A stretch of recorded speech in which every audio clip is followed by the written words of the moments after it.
परों को खोल जमाना उड़ान देखता है। परों को खोल जमाना उड़ान देखता है। तू जमी पे बैठकर क्यों आसमां देखता है। हेलो एवरीवन, हेलो मेरे बच्चों। आज की इस वीडियो में हम झारखंड बोर्ड परीक्षा 2024 के लिए यानी कि जेक बोर्ड मतलब झारखंड बोर्ड परीक्षा 2024 के लिए एक बहुत ही इंपॉर्टेंट वीडियो लेकर के आए हैं, जिसमें कि आप लोगों को टॉप 5 वीवीआई क्वेश्चन बताया जाएगा। जी हाँ, आज की इस वीडियो में हम क्लास 10th साइंस विषय का, किस विषय का, साइंस विषय का चैप्टर नंबर 2, जिसका नाम है अम्ल, क्षारक एवं लवण, जो केमिस्ट्री का चैप्टर है। इस चैप्टर का टॉप 5 इंपॉर्टेंट क्वेश्चन को लिए हैं, जो कि बोर्ड परीक्षा 2024 बोर्ड परीक्षा 2024 में आने का बहुत ज़्यादा संभावना है। और इस वीडियो को अगर आप पूरे अच्छे तरीके से देख लेते हैं तो यहाँ जो 5 प्रश्न है, उस पांचों प्रश्न मिला करके आपका 5 नंबर का सवाल क्लियर हो जाएगा। यानी कि यह वीडियो आप 5 मिनट का वीडियो देखते हैं तो 5 नंबर आपका क्लियर, 1 मिनट का एक नंबर, ठीक है। लेकिन आपको पूरा वीडियो देखना है और चैनल को सब्सक्राइब करके जाना है वीडियो अच्छा लगने के बाद। अगर वीडियो अच्छा नहीं लगे, कोई कमी लगे तो कमेंट करके ज़रूर बताइएगा, ठीक है। साथ ही साथ आप लोगों को किस प्रकार से वीडियो चाहिए वो भी बताइएगा। चलिए यहाँ पर पहला क्वेश्चन देखते हैं। पहला क्वेश्चन क्या है, पीतल एवं तांबे के बर्तनों में दही एवं खट्टे पदार्थ क्यों नहीं रखने चाहिए। बोल रहा है कि पीतल और तांबा का जो बर्तन होता है उसमें दही या तो फिर कोई भी खट्टा पदार्थ, नींबू का अचार, आम का अचार वगैरह नहीं रखना चाहिए। तो चलिए इसका आंसर देखते हैं। कह रहा है पीतल एवं तांबा धातु है जो दही एवं खट्टे पदार्थ में उपस्थित अम्ल के साथ अभिक्रिया कर हानिकारक लवण का निर्माण करती है, ठीक है ना, जिसका सेवन स्वास्थ्य के लिए हानिकारक होता है। देखिए पीतल और तांबा क्या है, तो पीतल और तांबा एक धातु है और हम जानते हैं धातु जो होता है वो अम्ल से अभिक्रिया करता है और लवण और जल का निर्माण करता है, आप भी जानते हैं। तो जैसे इस पीतल और तांबे के बर्तन में हम लोग दही और खट्टे पदार्थ रखेंगे तो दही एवं खट्टे पदार्थ में जो अम्ल पाया जाता है वो अम्ल इन धातुओं से अभिक्रिया कर लेगा और हानिकारक लवण का निर्माण करेगा। और अगर हम उसको खाएंगे तो उसका सेवन जो रहेगा हमारा स्वास्थ्य के लिए हानिकारक होगा, मतलब हमारा तबीयत खराब हो सकता है। इसलिए पीतल एवं तांबे के बर्तनों में दही एवं खट्टे पदार्थ नहीं रखने चाहिए, ठीक है। चलिए अब नेक्स्ट क्वेश्चन देखते हैं, दूसरा नंबर, ठीक है। चलिए दूसरा क्वेश्चन में क्या पूछ रहा है, दूसरा क्वेश्चन यहाँ पे देखिए क्या है कि अम्ल को तनुकृत, तनुकृत मतलब मिलाना, अम्ल को तनुकृत करते समय यह क्यों अनुशंसित करते हैं कि अम्ल को जल में मिलाना चाहिए, न कि जल को अम्ल में। देखिए अम्ल और जल को अगर हम लोग को मिलाना है तो तनुकृत करना है, मतलब मिलाना है, तो ऐसा हम क्यों कहते हैं, ऐसा क्यों अनुशंसित, मतलब ऐसा क्यों बताया जाता है कि हम लोगों को हमेशा अम्ल को जल में मिलाना चाहिए। अम्ल आपके पास है, उस अम्ल को आप जल में मिला दीजिए, न कि जल को अम्ल में, ठीक है। जल को आपको अम्ल में नहीं मिलाना है, अम्ल को आपको जल में मिलाना है। तो ऐसा क्यों करते हैं, इसी का आंसर आप भी लिखना है। तो चलिए इसका आंसर देखते हैं। देखिए चलिए आंसर में क्या कह रहा है कि यदि जल को अम्ल में मिलाया जाएगा तो मिश्रण पात्र से छलक कर बाहर आ सकता है, पात्र मतलब बर्तन, ठीक है ना, तथा पात्र टूट भी सकता है क्योंकि यह क्रिया अधिक ऊष्माक्षेपी होती है। अतः अम्ल को जल में मिलाना चाहिए, न कि जल को अम्ल में, ठीक है ना। देखिए बोल रहा है कि यदि हम लोग अम्ल को जल में मिलाएंगे, ठीक है ना, अम्ल को अगर जल में मिलाया जाएगा, जैसे एक एक बर्तन में बहुत सारा अम्ल रखा हुआ है, ठीक है ना, और एक बर्तन में बहुत सारा जल रखा हुआ है, बहुत सारा मतलब लिमिट से ही, ठीक है।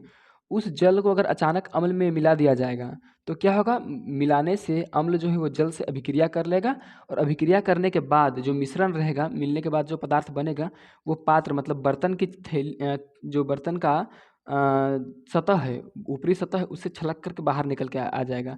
जिस तरह से आप दूध को उबलते हुए देखे होंगे, ठीक है ना, उसी प्रकार से बाहर निकल जाएगा, जिसके कारण क्या होगा, पात्र टूट भी सकता है, ठीक है ना, क्योंकि जब ऐसा करेंगे तो बहुत ज़्यादा गर्म हो जाएगा और जैसे वो टूटेगा या तो फिर छिलक करके बाहर आएगा तो हमारे हाथों को नुकसान पहुंचा सकता है, चोट पहुंचा सकता है।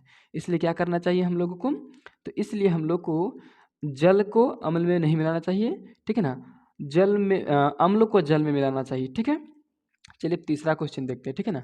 तीसरा क्वेश्चन देखिए थोड़ा सा गलती हुआ तो इसलिए इसको फिर से हम आंसर लिखे हैं। देखिए तीसरा क्वेश्चन, एक ग्वाला, ग्वाला मतलब वही दूध बेचने वाला, ताजे दूध में थोड़ा बेकिंग सोडा क्यों मिलाता है। देखिए इसमें 2 सवाल है, ठीक है ना।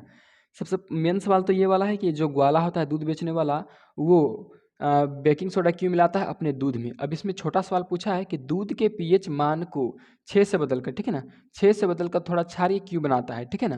देखिए दूध का पीएच मान 6 होता है लगभग, ठीक है, तो 6 से बदलकर इसको थोड़ा क्षारीय क्यों बना देता है, ठीक है। तो ऊपर में आंसर काटें और नीचे सही करके लिखें, ये आंसर गलत है, ठीक है ना, इसको आप छोड़ दीजिए।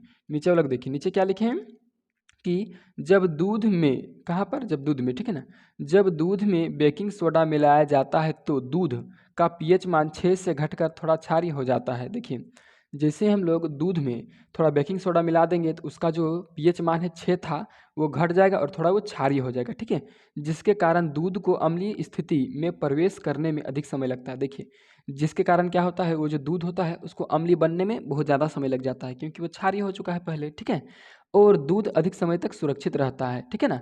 इसलिए ग्वाला दूध में थोड़ा बेकिंग सोडा मिलाता है।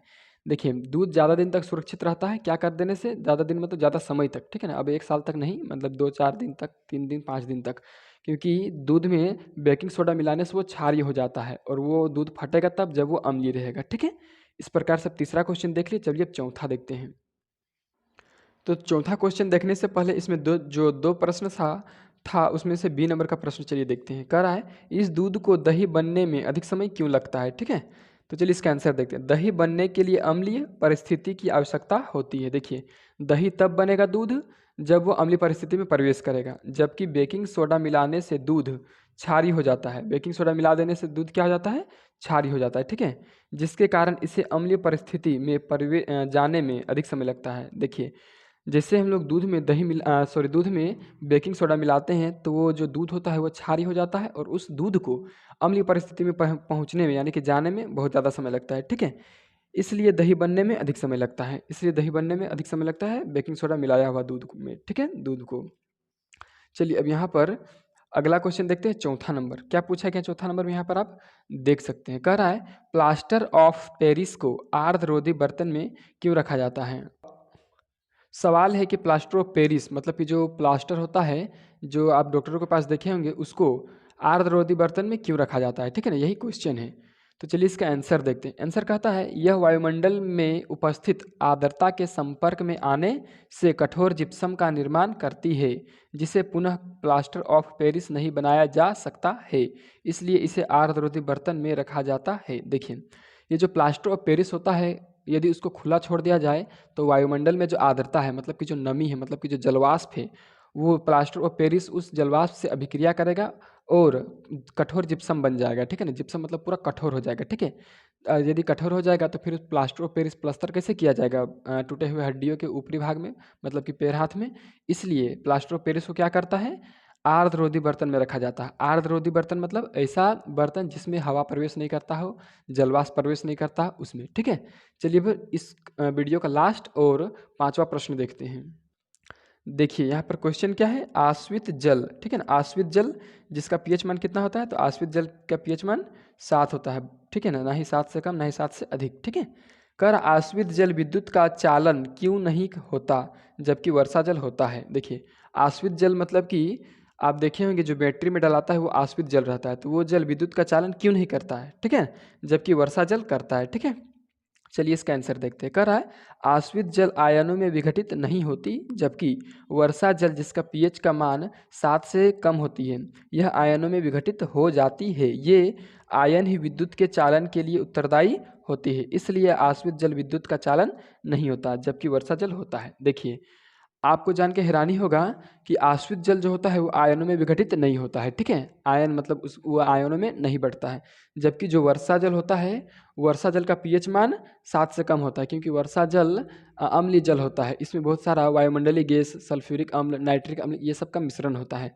तो ये सब का मिश्रण होने के कारण ये जो वर्षा जल है वह अम्लीय परिस्थिति में प्रवेश कर जाता है और जैसे ही ये इसमें विद्युत धारा प्रवाहित किया जाता है तो ये जो जल है वर्षा का जल ये आयनों में विघटित हो जाता है और आप जानते हैं ये जो आयन है यही आयन विद्युत को एक जगह से दूसरी जगह पहुंचाते हैं, ठीक है। इसलिए आश्वित जल विद्युत का चालन नहीं करता है क्योंकि आयनों में विघटित होता ही नहीं है जबकि वर्षा जल होता है, ठीक है। इस प्रकार से आप 10 मिनट में 5 नंबर का सवाल पूरा कंप्लीट कर लिए हैं। चलिए इस वीडियो को जल्दी से शेयर कर दीजिए और अगर आपको वीडियो बहुत अच्छा लगा है तो वीडियो को लाइक और चैनल को सब्सक्राइब करके बेल आइकन दबाइए। चलिए अब इस वीडियो को हम यहीं पे ख़त्म करते हैं।